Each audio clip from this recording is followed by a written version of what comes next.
Magandang gabi sa inyong lahat mga kaibigan. Muli ko po kayong inaanyayahang pakinggan ang isa na namang kwentong patungkol sa mga kababalaghan.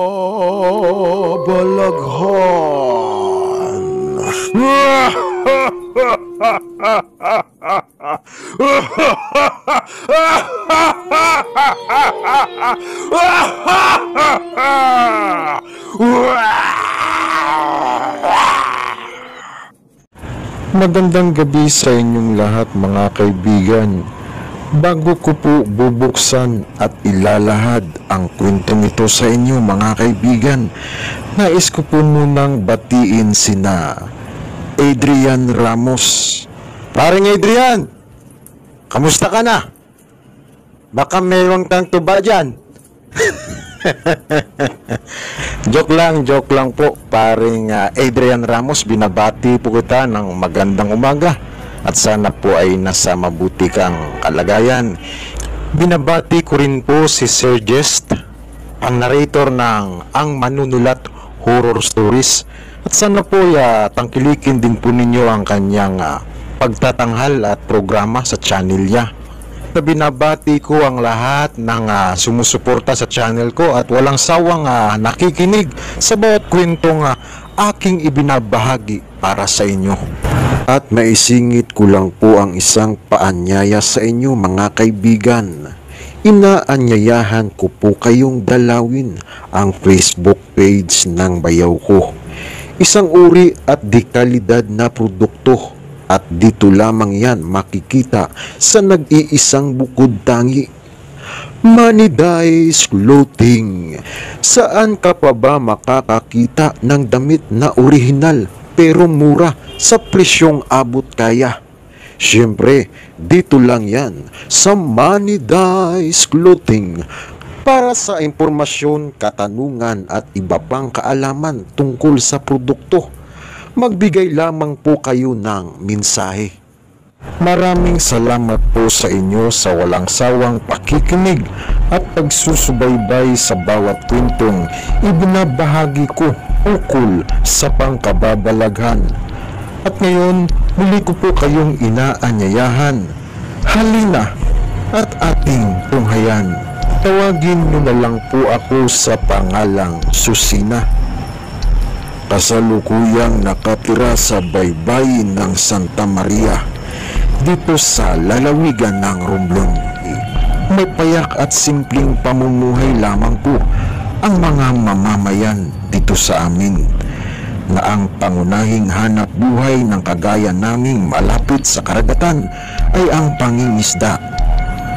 Namulat po ako at nagkaisip na kinagisnan ang ganitong pamumuhay hanggang sa ngayong kasalukuyan. Kasabay nga ng paglaki ko ay nakadinig na rin ako ng mga usapin ukol sa kababalagan at mga misteryo na nagkalat sa balat ng lupa. At ang pangyayari pong iyon ay hindi na bago sa akin. Dahil noong 8 taong gulang pa lamang po ako ay danas ko na ang ukol sa kakilakilabot na kababalagan at hanggang ngayon ay tumatak at hindi ko na maiwaglit pa sa aking isipan. Ang bahay po namin, Sir Spicy, ay tipikal na bahay lamang, gawa sa pawid at plywood.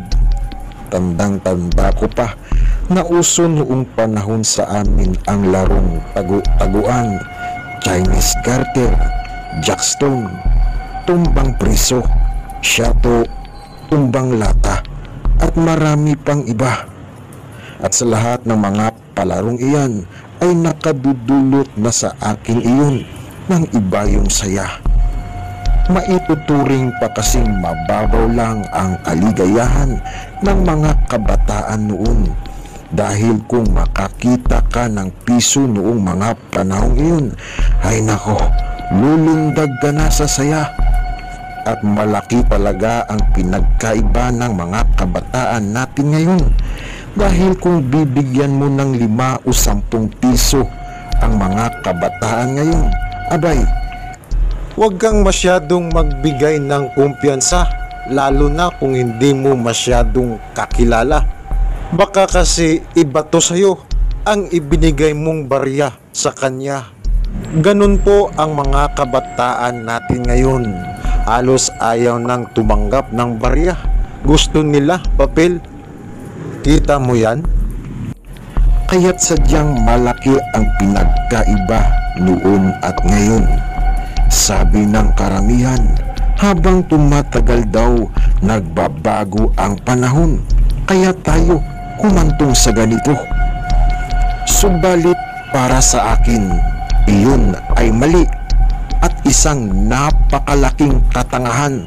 Dahil para sa akin po, Sir Spicy, ang mga tao po ang nagbago, hindi ang panahon. Dahil sadyang may mga taong gahaman sa kayamanan, mapangapi, kurakot sa mahihinang mamamayan, mapagsamantala. Kaya patuloy na walang pag-unlad ang ating sariling bansa dahil sa mga taong kagaya nila.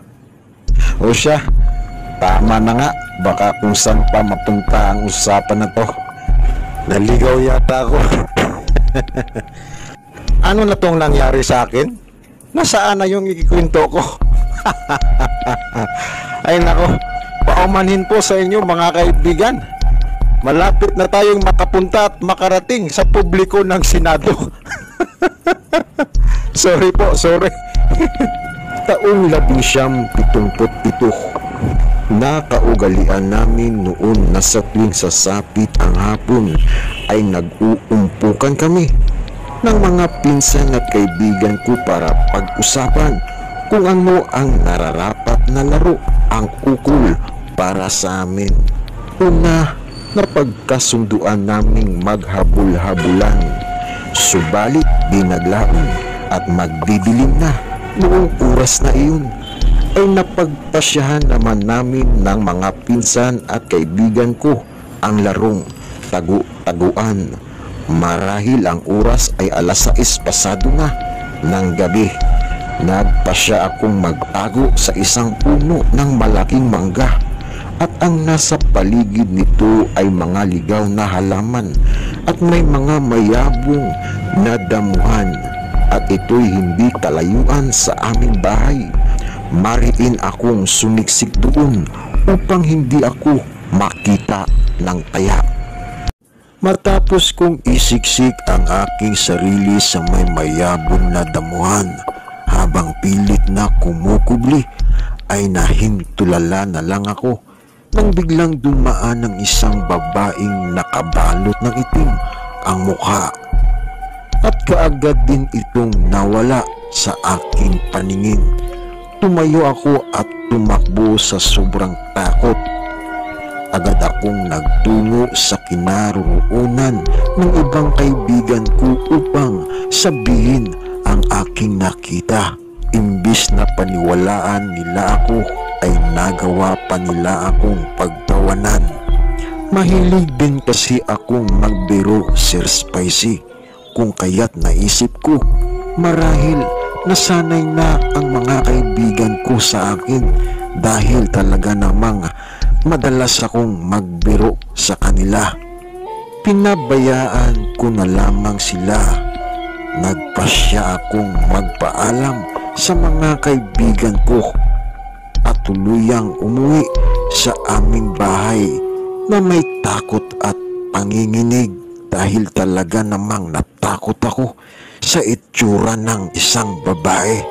Bagamat hindi ko naman masyadong nakita ang pagmumukha nito dahil bigla na lamang itong naglaho sa aking paningin. Nakatagilid ito at hindi nakatingin o nakaharap ang pagmumukha sa akin.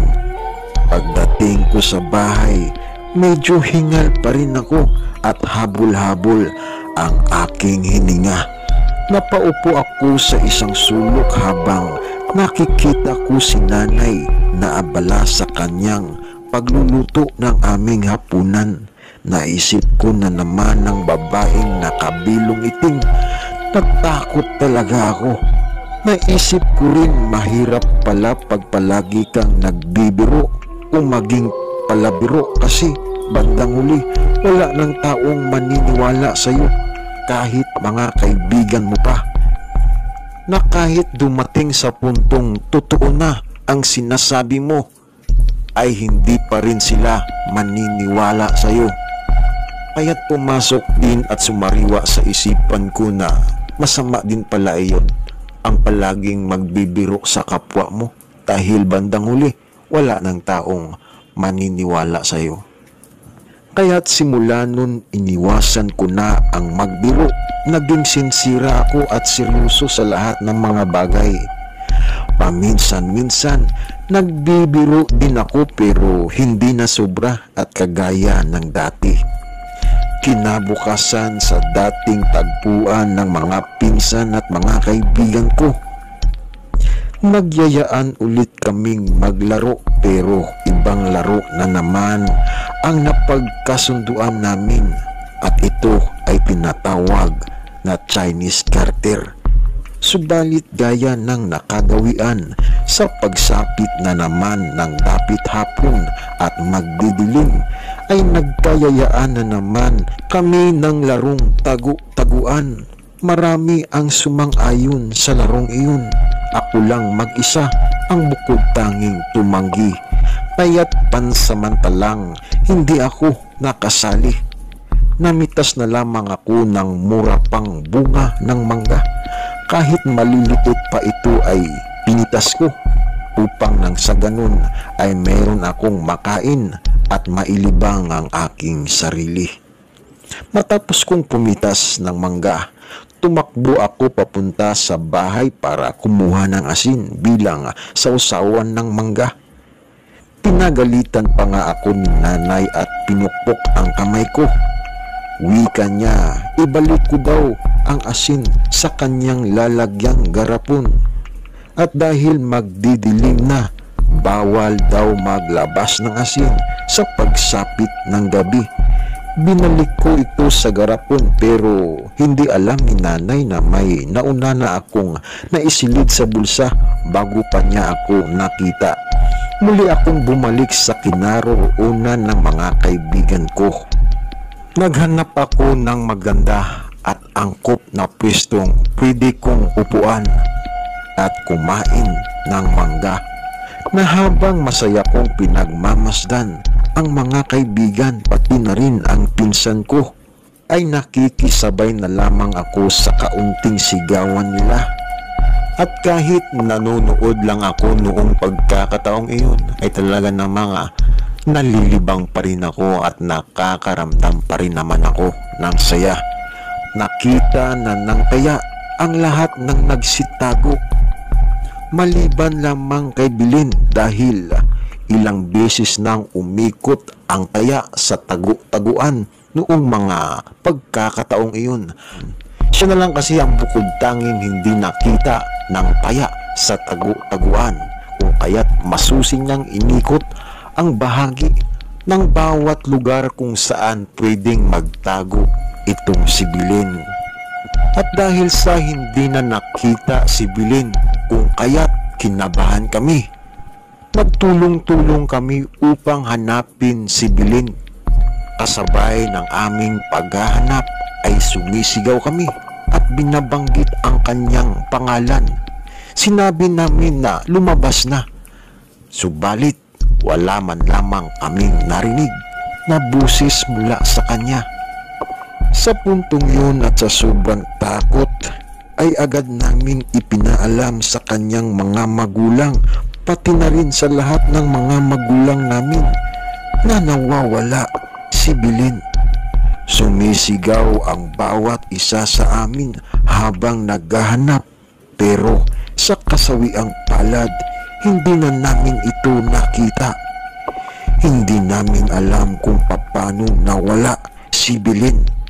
Merong ilan-ilan na kabilang sa paghahanap ang nagsabi kinuha daw ng engkanto si Bilin.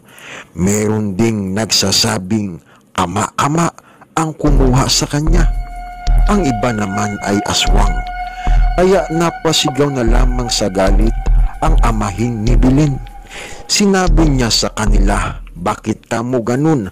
Ang laman ng isip nila puro madudumi at negatibo. Belen! Lumabas ka na! Nasaan ka na kasi? Batang ito! Belen! Belen, lumabas ka na! Ano ka bang bata ka? Anak! Lumabas ka na, anak! Huwag mo naman kaming biruin ni tatay mo. Baka nagtatago ka lang dyan. Belen! Lumabas ka na, kaibigan ko! Belen! Lumabas ka na, Belen! Bakit kayo nag-iisip ng ganyan sa anak ko? Imbes na hindi ako mawawalan ng pag-asa Nawawalan tuloy ako ng pag-asa sa inyo. Imbes makatulong kayong palakasin ang loob ko, lalo nyo naman akong pinapakaba. Na imbes mag-isip kayo ng magandang paraan, yan pa ang iisipin at marinig ko sa inyo. Ngayon, bakit nyo pa ako tinutulungang maghanap sa anak ko? Kung sa inyo wala na siya. Belen! Anak ko! Magpakita ka! Oh hindi! Oh hindi!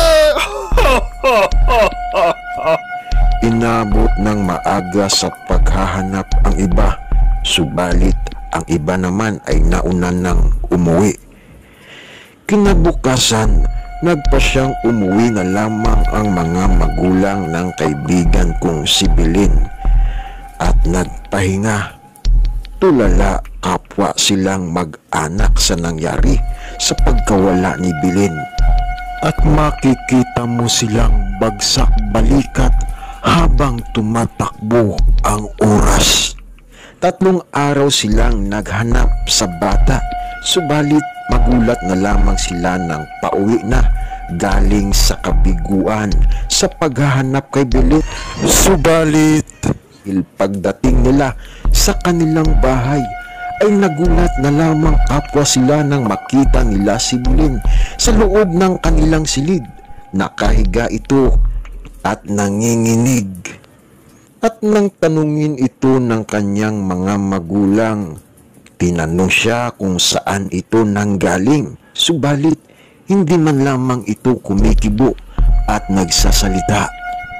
Nilapitan nila ito at hinawakan, subalit nagulat na lamang sila dahil napasok sila. Si Belen ay inaapoy ng lagnat, nanginginig ang buong katawan.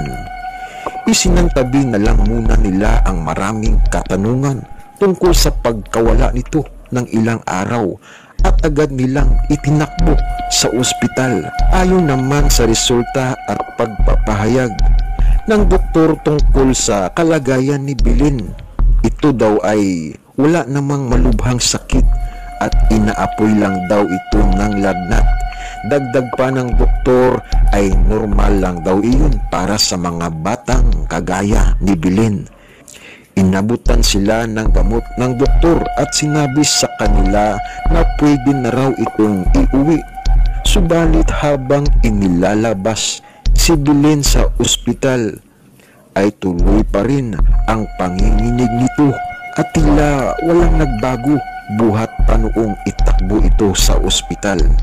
Isang gabi, katatapos lang umano kumain ng mag-anak ni Belen na habang pinupunasan si Belen at pinapainom ng gamot ay bigla na lamang may bumagsak sa bubunga nila. Ayon pa sa kanila, para daw iyong tao na bumagsak dahil malakas iyon at talagang nayupi umano ang kanilang bubong na yari sa yero. At nang labasin iyon ng amahin ni Belen ay wala naman silang nakita na ano pa man sa kanilang bubong. Mas lalo pang lumala ang kalagayan ng kaibigan ko. Pagsasalaysay pa ng amain niya, halos gabi-gabi umano sila dalawin ng aswang. May pagkakataon ding hinahamon ito ng tatay niya at kinikis-kisan pa umano niya ng itak sa lagayan nito para mas lalong mapikon at magalit ang aswang. Dagdag pa niya sa ganong paraan lang daw niya maaaring mahuli ang aswang, subalit bigo siya dahil ayaw siyang patulan nito. Ayon din sa aming kapitbahay, wika nila, tinadalaw lang daw si Bilin ng aswang. Hindi lubos maisip ng lahat ng taong kapitbahay ng kaibigan kong si Bilin kung ano nga ba talaga ang nangyari sa kanya. May ilan ang nagsasabing hinawaan daw ng pagkaaswang itong kaibigan ko, subalit hindi naman kapani-paniwala iyon dahil bata pa ito para hawaan ng isang aswang. 12 anyos pa lang itong kaibigan kong si Bilin. Isang araw, nakarinig na lamang kami ng isang malakas na pagtaghoy at pagtangis, at dinig kong mula iyon sa bahay ng kaibigan kong si Bilin. Sa totoo lang po kasi, magkapitbahay lang po kasi kami, Sir Spicy, ng kaibigan ko. Lumabas ako na may halong pag-alala. Kinabahan ako. Naisip ko siguro wala na si Bilin. Wag naman sana. Makalaunan ay nanlumo na lamang ako dahil narinig kong wala na daw si Bilin. Marami ang nagulat sa nangyari. Ang dating makulit at palagi kong kalaro ay wala na. Umiyak ako ng todo dahil hindi ko matanggap na wala na ang kaibigan ko. Ikatlong burol ni Bilin nang meron kaming mapansin na isang tao, isang babaeng matanda sa lamay na nasa edad 70 na pataas. Iba ito kung kumilos at tumitig sa mga taong nandoon sa lamayan. Marami ang nagsitinginan sa matandang iyon dahil halos lahat ng taga sa amin ay hindi ito kilala. Mariin pa naming pinagmamasdan ang kilos ng matanda. Hindi normal ang mga ikinikilos nito dahil para itong may sakit na epilepsy. Yung tipong magalaw-galaw ang ulo nito. Maya-maya pa'y hindi ito mapakali sa kanyang inuupuan. At walang tigil itong pabaling-baling ng tingin sa paligid. Minsan tatayo at bigla din namang uupo sa kanyang inuupuan. Maya-maya, biglang iaangat nito ang kanyang liig na parang may sinisilip sa loob ng bahay nila Bilin. Pagdakay, bigla na naman itong yuyuko at pabalik-balik ang liig. At ang isa pa naming napansin mula sa matandang ito, matapos kasi nitong tumayo sa kanyang kinauupuan, ay pabalik-balik ito sa pintuan ng bahay ng kaibigan kong si Bilin.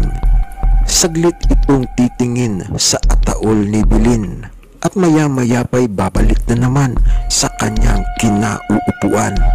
Isa sa labis naming napansin ay gusto nitong pumasok sa loob, subalit hindi ito tumutuloy. Kung titingnan namin ay nag-aalangan ito dahil hindi ito kilala ng mga tao sa baryo namin. Ang pangit ng itsura ng matanda. May puti at medyo kulot na buhok. Pumasok ako saglit sa loob para magtimpla ng kape at kumuha na rin ng biskwit. Subalit sa muling paglabas ko ay hindi ko na nakita pa ang matandang babae. Naisip ko baka umuwi na. Samantala, isang manginginom ang itago na lang natin sa pangalang Ago ang naghahanap ng pwesto noong mga oras na iyon para umihi. Naghanap ito ng tago at angkop na lugar para paglabasan niya ng kanyang masamang nararamdaman.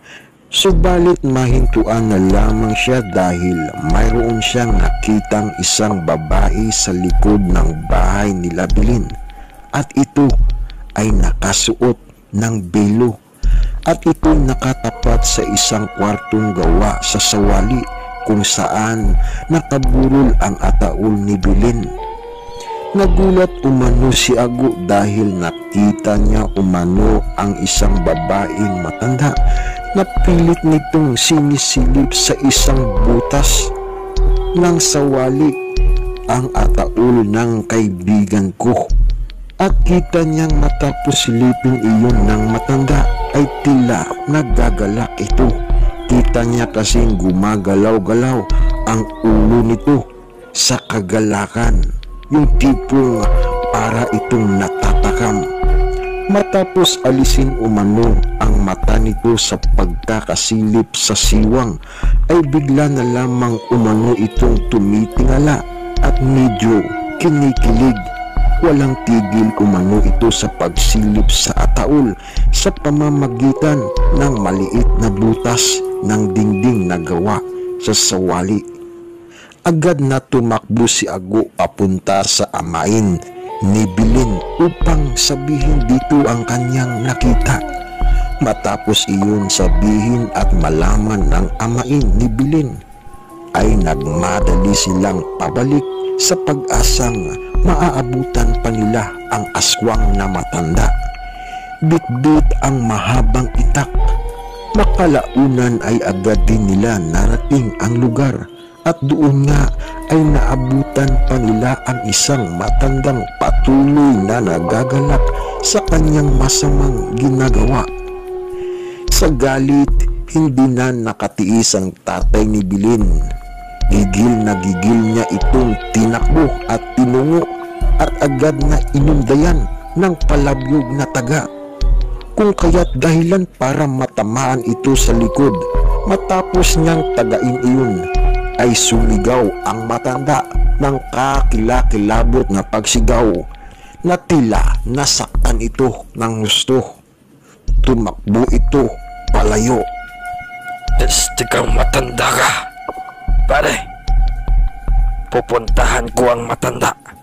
Abangan mo doon sa unahan. Peste kang aswang ka.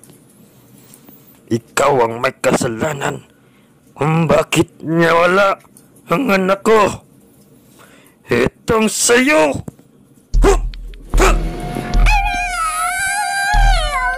Pare, tumakbo na. Abangan mo na.